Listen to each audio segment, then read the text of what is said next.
Dans toutes les parties du monde, il y a des gens qui se moquent de Dieu. Nombreux sont ceux qui font tout pour blasphémer, ridiculiser et montrer le poing à leur Créateur. La quantité de moqueries est décourageante et leur audace est souvent à couper le souffle. Dieu voit tout cela et il pourrait sûrement y faire quelque chose. Pourquoi permet-il que cela continue?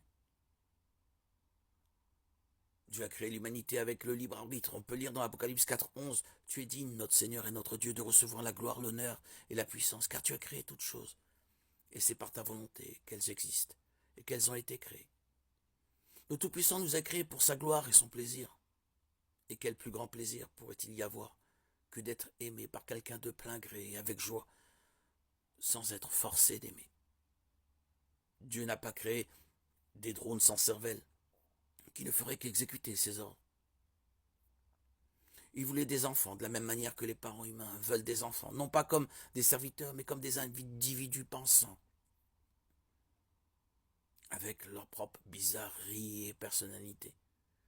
Dieu voulait être en communion avec nous, avoir une relation avec nous. L'amour véritable et authentique est volontaire. Et parce que Dieu a créé l'humanité de cette manière, bien sûr, il n'était pas obligé de le faire, mais il l'a choisi. Nous avons le libre arbitre de lui désobéir, de le blasphémer, et oui, de nous moquer de lui. Mais nous sommes avertis dans Galates 6:7 que l'on ne se moquera pas toujours de Dieu. Le blasphème et la dérision sont temporaires. Il y aura un jour où il faudra rendre des comptes, et en fin de compte, un homme récolte ce qu'il a semé. Nous avons la capacité de choisir le bien ou le mal, le bon ou le mauvais. Dieu nous a également donné une solution, un moyen de sortir du péché et d'accéder à la vie éternelle. Jésus-Christ a fourni le moyen de rétablir une relation d'amour avec Dieu par son sacrifice sur la croix.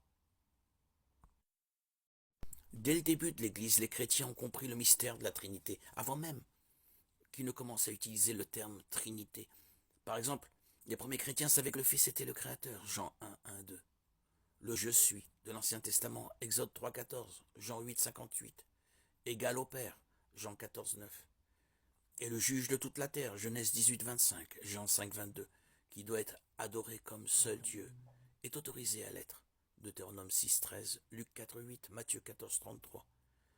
Les premiers chrétiens savaient que le Saint-Esprit était une personne distincte avec ses propres pensées, sa propre volonté, Jean 16:13, qui intercède pour nous auprès de Dieu, Romains 8:27. Ce qui prouve qu'il est une personne distincte de Dieu le Père, puisque l'intercession nécessite au moins deux parties. La personne n'intercède avec lui-même, il ne le peut. En outre,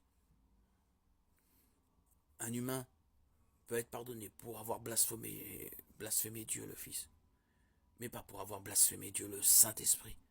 Matthieu 12:32.